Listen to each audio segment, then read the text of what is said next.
Hey there, I'm Nora. Let me lay this out straight. Owning a business isn't for the faint of heart, but it's all I've done since Pops died. The man was a true rags to riches success story. He created an entire sports nutrition juggernaut out of nothing.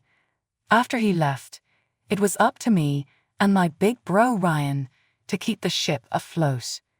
He booted to CEO, and I landed in the HR director role. Well, it was early autumn at least. The leaves crisping. You get the gist. A never-ending succession of meetings, decisions, and just general busyness in the life of a busy CTOICEMS.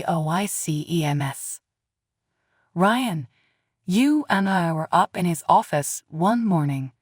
Hey, Nora, we have to review this hiring process. This is the big leagues now. We can't be making mistakes.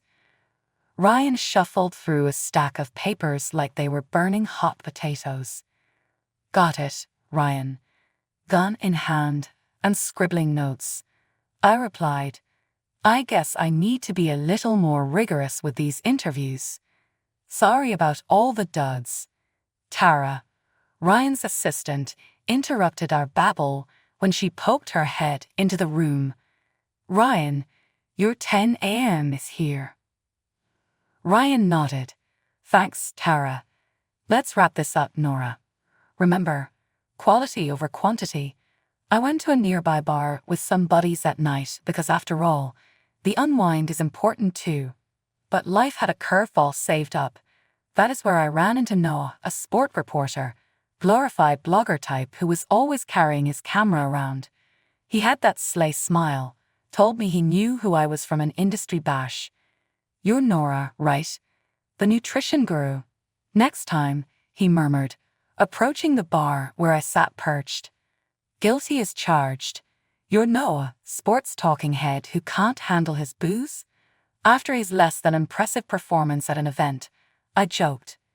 Noah laughed, his ego intact. Fair call, but let me do something for you. Can I buy you a drink?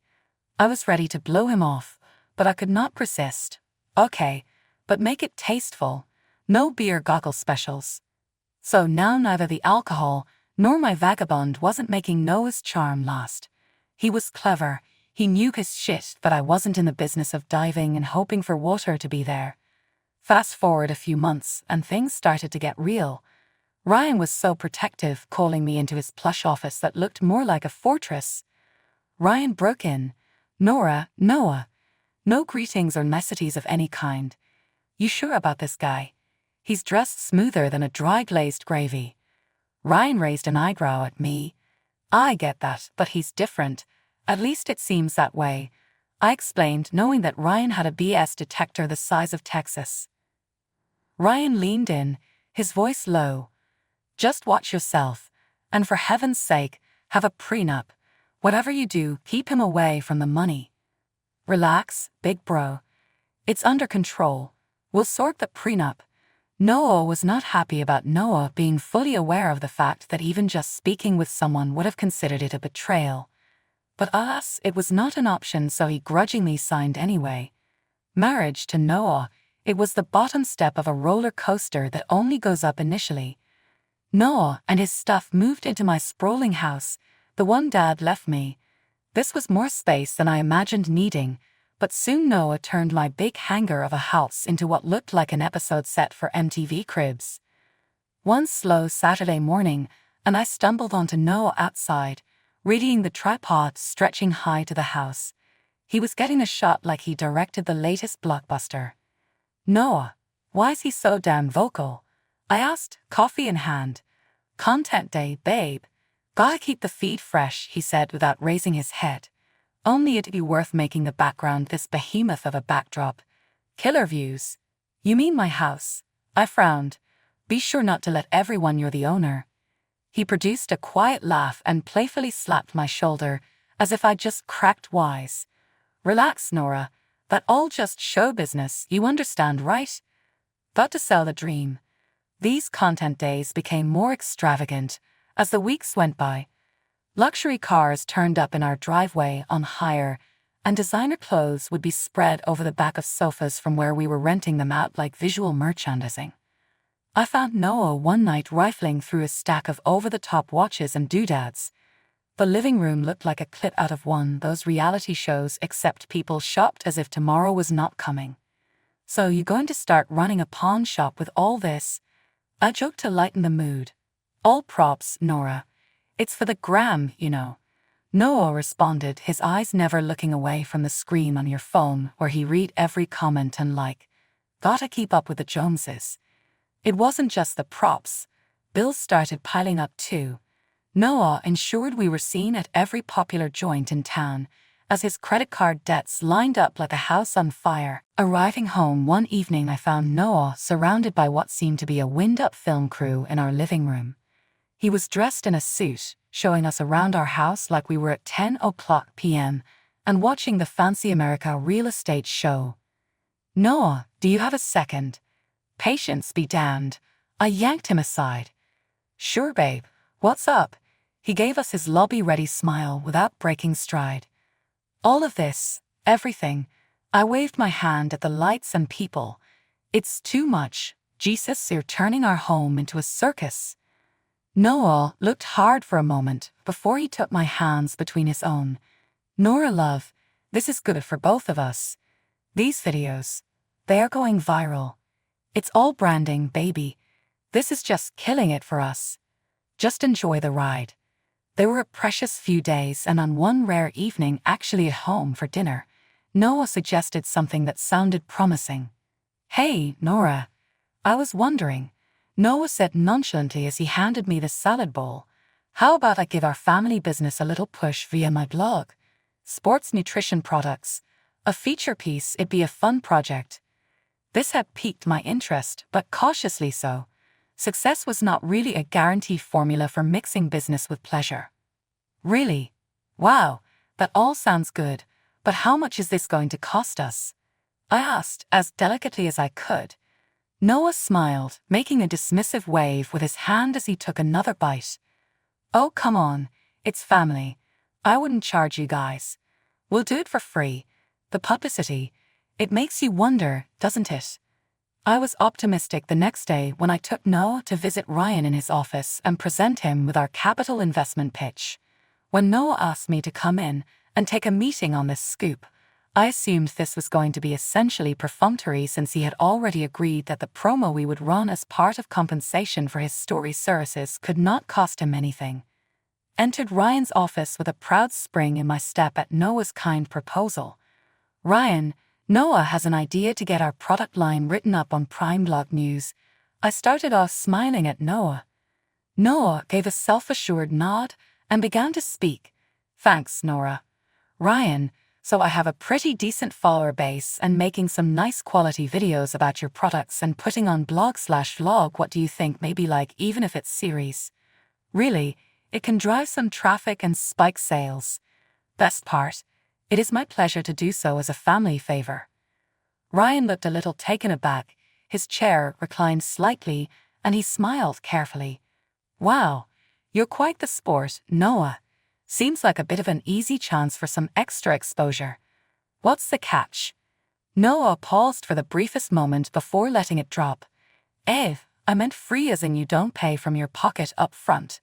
To fully fund production quality, editing and marketing, I would need around 25 grand. It was as if the temperature of the room dropped by several degrees. I felt my smile waver into a perplexed frown at the sudden severity in Ryan's eyes. "You fucking insane, Noah? 25 grand. I laughed, interjecting now this would be free, and while I am horrified to realize how that must sound distantly, Noah was not discouraged. "Sure, free as in I'm not turning a profit on this. And that just covers their costs. It is par for the course with this type of work." The expression on Ryan was unreadable, and he got a response when they went back to talking. "Noah, you know we are discussing the possibility of a promotion for my sister, your wife's business. This isn't just any client. That does not sound like a family favor charging us 25 grand. At that, Noah straightened up a little defensive but definitely proud. It's business, Ryan. Such is the nature of media. If this is what you have to pay for professional quality. Ryan ended the meeting by diplomatically but unequivocally turning Noah down. Noah, as soon as his office door shut us out, and I pretended to be gathering the fines from my purse but really just watching him process that initial conundrum we always hit after nights of sex. What next? I was beginning to feel a gulf, however, insuppressible and cold it seemed here in its crevasse of loneliness, where Noah resided for me in bad light with questions about his intentions, whether he had any conception whatsoever as to what family meant. Home life was getting icier by the day, but work remained my sanctuary. I needed the company to be on a leash and wanted someone else carrying some weight. Time for our first finance director. Enter Vanessa. Bright, motivated, and as sharp a cookie you could ever wish to meet. She was the exact talent our company were looking for. And in the process, Vanessa went from being an employee to a confidant within no time. My brother Ryan and I had many brainstorming sessions at my place, and she would often be there. Imagine the fate of our startup and big ideas these meetings outlined. Vanessa was so insightful. She had a fresh perspective that Ryan even appreciated with all his experience. Noah, on the other hand, was not nearly as excited. He'd just sit around, lounging with a glass of wine in his hand whenever he was present, more spectator than participant. The boredom was tangible, the input marginal. With each passing month, Noah disappeared more often. His getaways on business were away for days, even weeks. I still followed along with his blog, keeping an eye on the writing for any actual clues as to what was happening. Except that everything there was, just as shiny and perfect from the outside, smiles, incredible places to travel with no indication of trouble in paradise. On one hand, relieved maybe this was the life of a sports journalist, and so one Sunday afternoon, Ryan came around to visit for coffee. We were in the kitchen, a nice quiet dinner for once configure, an infrequent event between us. He did it whilst he was stirring his coffee. Hey Nora, I can tell you and Noah aren't hanging out much anymore. Everything okay? My spoon banged against the mug more force than I intended, as though I was offended by his remark. What do you mean by that, Ryan? You mean because we don't eat dinner as a family every single night? No's busy, I'm busy, we're gonna keep on doing our thing. Ryan waited for a few seconds before he gave another jerky nod. Okay, Nora. Well, don't forget, I'm here if you need to talk about anything. All right. His words were meant to soothe, but instead, they made the pit in my stomach grow. I nodded, forcing a smile. Thanks, Ryan. I know. I'm fine, really. Still, over the weeks as days turned to Noah's sporadic appearances at home, that unease was ever present and festering in my core. Either I was just being paranoid or Noah's journey had more firing going there. One night while I was in bed alone, my mind just could not sleep. Before I even knew what was happening, my phone was in hand, scrolling through old texts and photos of Noah and me. We looked happy, carefree. I missed that. I missed him. It was supposed to be a day of celebration for our company. We had recently crossed an important financial milestone, and Ryan was splurging for the party. Sophisticated decor, an elaborate feast and prideful chatter filled the air of our plush venue. As the evening wore on, the weight of my earlier decision to confront Noah loomed over me. He had been mingling, camera in hand, seemingly more interested in capturing the perfect shot than celebrating our achievement. Feeling a bit overwhelmed, I stepped out into the quieter foyer to catch my breath. That's when I saw him. Noah, not alone, tucked away behind a half-drawn curtain. My heart skipped as I thought to steal a moment with him, to maybe smooth over the growing rift between us. I moved closer, my steps silent on the plush carpet. The closer I got, the clearer the conversation became. It wasn't just innocent laughter, it was intimate, secretive. My pace slowed, and I stopped just short of revealing myself, hidden by the shadow of the partition. Noah was there with Vanessa, our finance director. His hands were on her, pulling her close in a way that made my stomach churn. Her laughter tinkled through the air, a sound I had come to appreciate for entirely different reasons.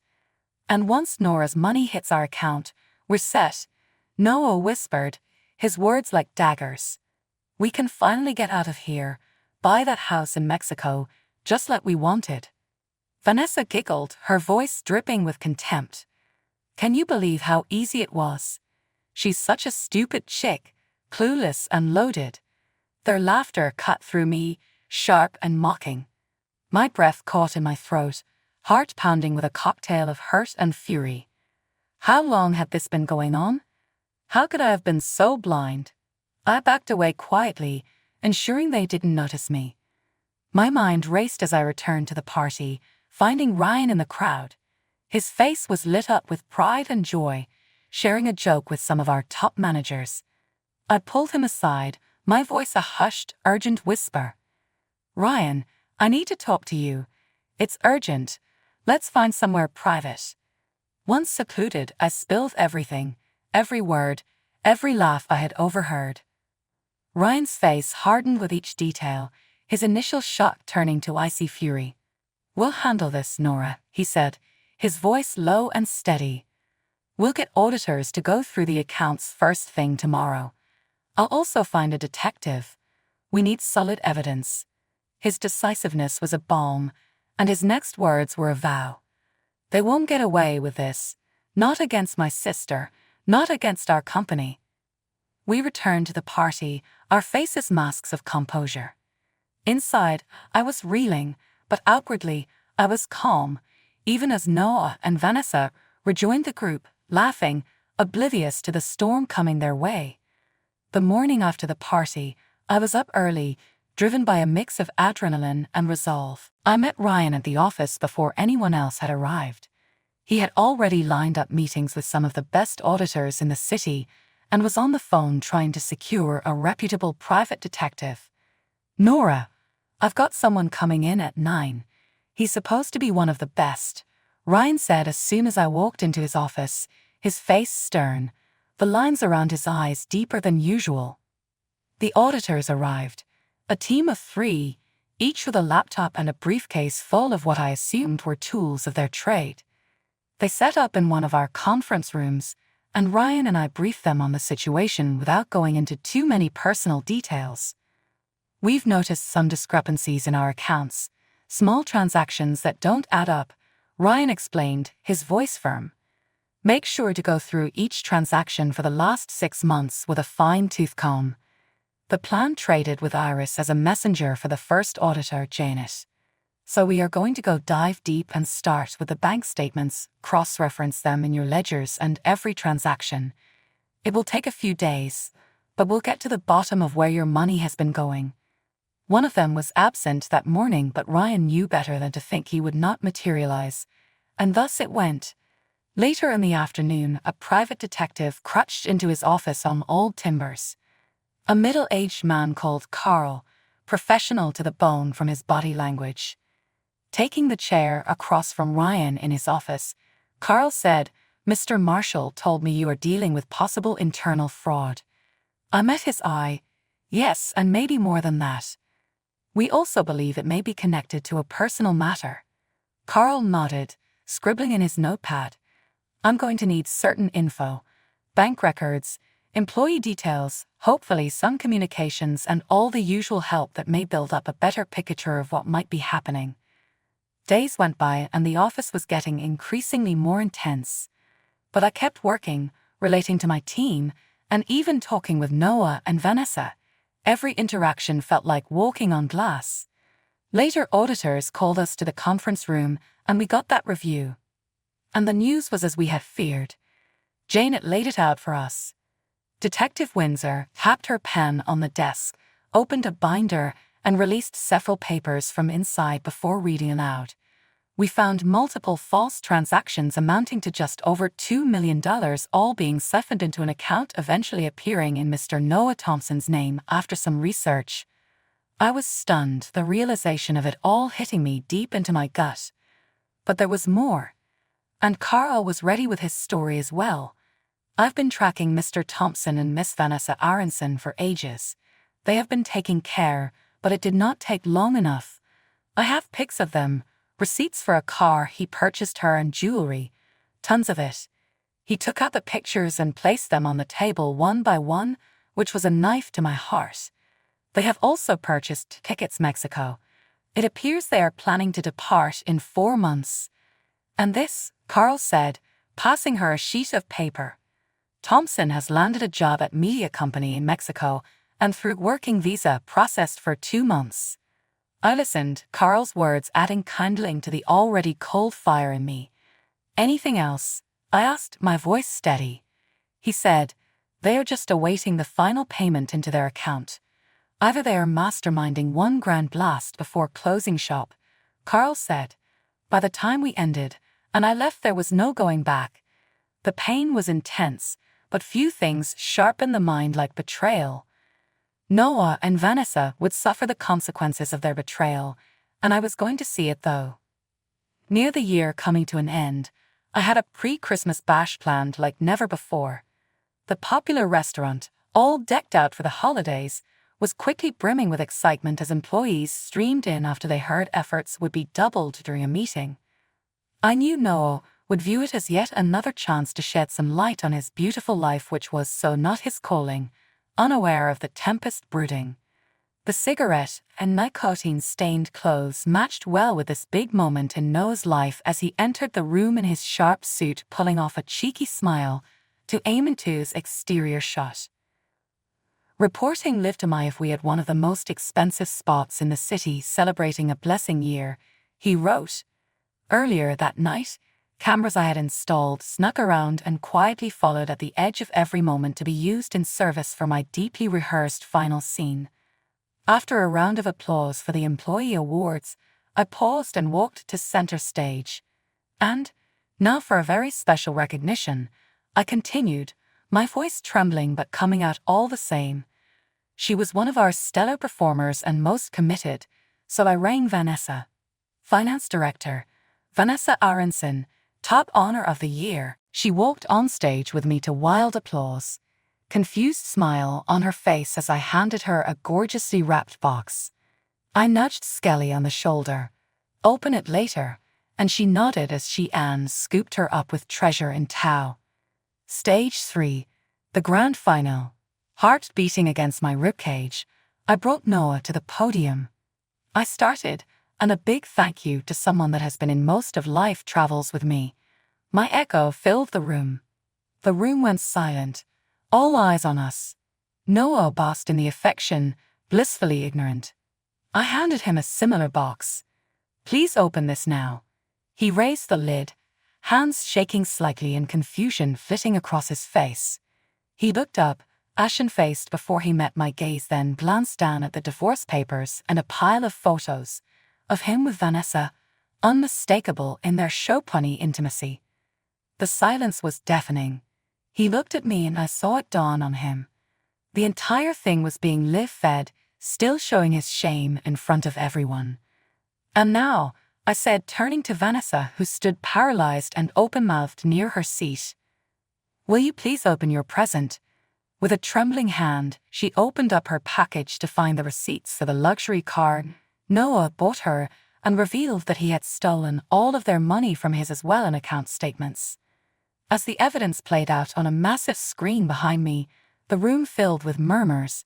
To the crowd, I spoke. I loved a man I didn't know, my voice said with astonishment.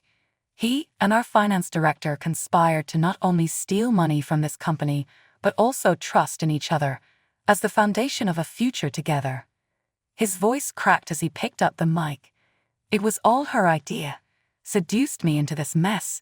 He cried out, his finger trembling as it stretched in the direction of Vanessa. Then Vanessa charged up on stage, her face a twisted mask of fury. You liar. You told me we'd have a real life. As the crowd gasping, she slapped in his face and voice echo of sound. Ryan stepped in front of me and placed a large hand on my shoulder. The police are on their way. And both of you will pay for your crime, he yelled out through the mic. As the police busted in, chaos dominated the room along with Noah, and Vanessa found themselves being cuffed up screaming their protests. They were ushered away, and I felt relief but also sorrow, a complicated tangle of emotions in my chest. The tat had gone viral after Noah live-streamed the pre-Christmas event. My phone was going mad, notifications just building and building from the people that had tuned in to watch everything go down. This use case got turned into the recurring advice to start your own blog. I chuckled at that. Me, a blogger. When all of the chips had fallen, it was only then that he would need to face the extensive legal implications. I filed for divorce at once, and since Noah was inescapably caught red-handed, it turned out to be an open and shut case. His deception and betrayal eventually lead to a generous financial settlement in my favor from the court. Vanessa was also arrested by the courts as she had been ensnared in her own web of lies. Over $41,000 later, including investigative expenses and fees for prosecution associated with her case on 2 conspiracy to commit embezzlement charges. She pleaded guilty to embezzling funds through the use of a computer network, handed every single dollar back over less a few $100 fund deposits by another tenant that fell under Alcyon personal property leased right before 1998 was stolen, and saw what professional credentials remained slip away just past midnight tonight. Prohibited from serving in any substantial corporate role, she was effectively out of a job. Noah's life decompensated. The Mexican media company, who found out about his transgressions, cancelled some of the contracts he had signed because they claimed that it violated a morality clause. Even other agencies and networks were reluctant to connect themselves with such a public pariah. As fans jumped ship, his subscriber count plummeted, and he soon found himself closing up shop on a blog that was no longer paying the bills. A few weeks after the trial, I heard a knock on my door one night. Noah came in, looking worse for wear. His face was worn and his eyes begged. "Nora, I'm so sorry. I was mistaken, so unbelievably incorrect. Can we talk?" It cracked with desperation. Standing in the cool evening breeze, I thought of a man I had once adored. "Talk? Noah, there is nothing you can say or do to me after all that I have heard and seen. Nothing." My voice was steady but strong. "But I've lost everything. I need help.